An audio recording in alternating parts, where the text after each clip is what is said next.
Good morning, Tech fam. It's Thursday, the real July 3rd, and you're listening to FLYTECH Daily, the podcast that makes your morning smarter in 10 minutes or less. I'm Nick. And I'm Michelle.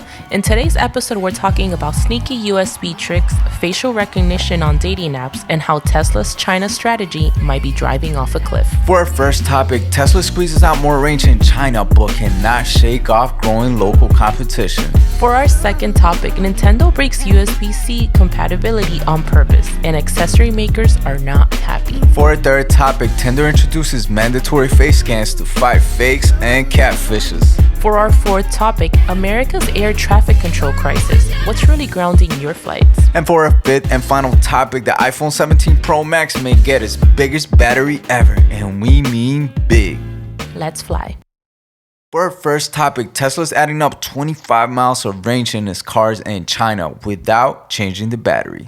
The Model 3 long range now claims 467 miles on China's CLTC testing cycle, and the Model Y jumps to 471 miles. But here's the twist.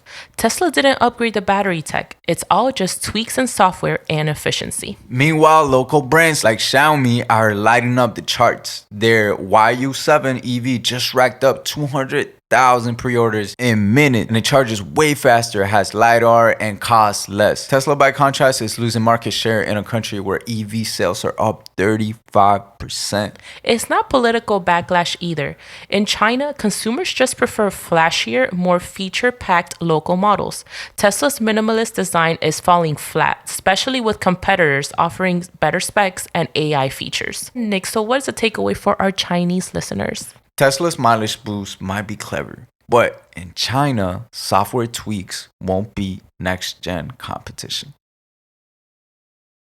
For our second topic, the Nintendo Switch 2 may look the same on the outside, but it's hiding a USB-C surprise. Accessory makers say Nintendo had added encryption to the USB-C port, making it impossible to use generic docks or video out adapters. And that means no cheap travel solutions and a whole lot of frustrated fans. USB-C was supposed to be universal. That's literally the UN USB-C.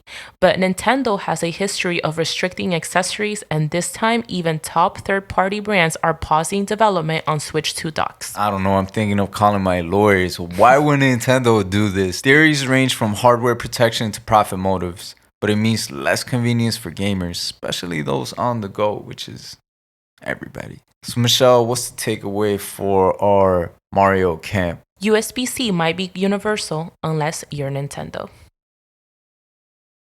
For our third topic, Tinder is now requiring face scans in California, and yes, it's exactly what it sounds like. New users have to upload a short video selfie to verify they're real. It's called Face Check, and it gives verified badges while helping Tinder fight bots, catfishing, and account cloning. The system compares your face with other accounts to spot duplicates, and while the video is deleted, Tinder stores a biometric face map. Think of it as a digital fingerprint for your face. This feature's already been tested in Colombia and Canada. Now California is the testbed for US rollout. If it works, expected to see it nationwide. So Nick, what's the takeaway for our Tinder users? Swiping right might now mean scanning right too.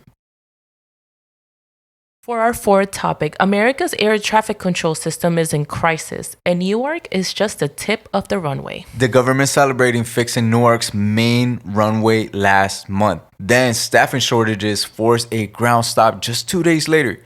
That's one example of a much bigger problem. The FAA is short over 3,000 air traffic controllers. Some systems are decades old, and outages have happened at major hubs like Denver, Oakland, and Kansas City, leading to widespread delays. The big fix, called Next Gen, was supposed to complete by 2025. Spoiler alert, it's not. And with controllers overworked and tech crumbling, the pressure's mounting very fast.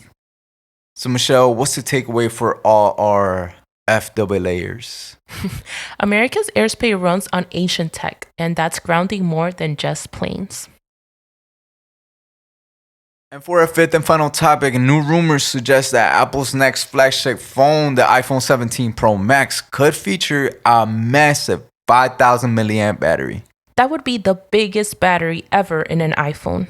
up from the 4,676 milliamps cell in the iPhone 16 Pro Max. Why the boost? bigger chip, more power-hungry features, and maybe even vapor chamber cooling. Leaked dummy units show a slightly thicker phone body to accommodate it. The model might also be renamed to iPhone 17 Ultra, Apple's answer to the go big or go home trend in flagship phones. So Michelle, what's the takeaway for all our power users? Apple's next Pro Max might finally give you a battery that actually lasts the whole day, and then some. All right, Nick, so please hit us with those takeaways. For our first topic, Tesla's mileage boost in China might look good on paper, but it won't stop local EVs from pulling ahead. For our second topic, Nintendo Switch 2 breaks USB-C compatibility, and accessory makers aren't happy. For our third topic, Tinder's mandatory face scan means more security and fewer catfish. For our fourth topic, US air traffic is stuck in the past and the future still stuck on the runway. For our fifth and final topic, the iPhone 17 Ultra might just be Apple's biggest battery flex yet. And that's it for another FLYTECH podcast. 5 stories, 10 minutes, and a whole lot of context. If you learned something new today, drop us a 5-star review. It's easier than a USB-C dongle. And tell your friend who's still using a Switch dock from 2017. They deserve to know. Hold on to it. We'll see you tomorrow. Stay curious, stay caffeinated, and stay Fly.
Until next time.